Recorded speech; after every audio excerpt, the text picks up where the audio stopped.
Umatake na naman po ang mga magnanakaw ng mga takip na bakal ng mga manhole at kanal sa mga lansangan na ibebenta kasi ng mahal ang kada kilo ng mga bakal na ganyan. Disgrasya naman sa mga motorista ang banta niyan. Kaya naibabala ang mga otoridad pati sa mga bibili ng mga nakaw na bakal. Narito ang pagtutok ni JP Soriano. Let's go! Sinadya ng mga taga-DPWH NCR Regional Officers ang Osmeña flyover sa Buendia ngayong hapon.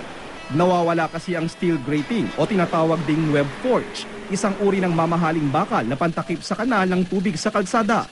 October 16 daw nang nakawin ang mga bakal at dahil wala nang takip ang kanal, delikado ang mga sasakyang dumaraan. Ayon sa DPWH NCR, 3 beses na raw ninakawan ang steel grating na ito sa kaparehong lugar kaya tinapala na nila ang steel grating ng espalto. Baka nagpipretend sila na taga-DPWH na baka naka-uniform pa, kunwari may inaayos doon. Bukod sa steel grating, ninakaw din daw ayon sa DPWH ang bakal na railings. Pati nga kable sa poste ng ilaw na ito, di pinatawad, hinila mula sa butas na ito. Sunod na pinuntahan ng taga-DPWH ang Zamora flyover sa Pandacan, Maynila.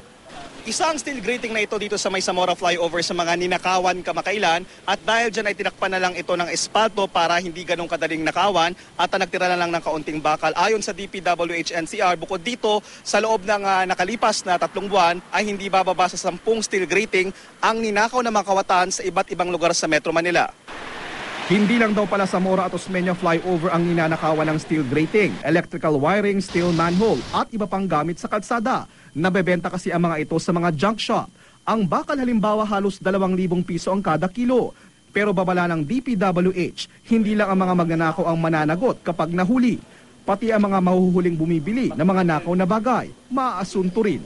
Pag nalaman namin yan na mayroong mga junk shop na nagpapatunay so bumibili ng mga ganyang gamit sa mga tao, baka i-charge namin sila. Kakabit namin, kukunin, yun namang mga kukumukuha binebenta sa mga junk shop.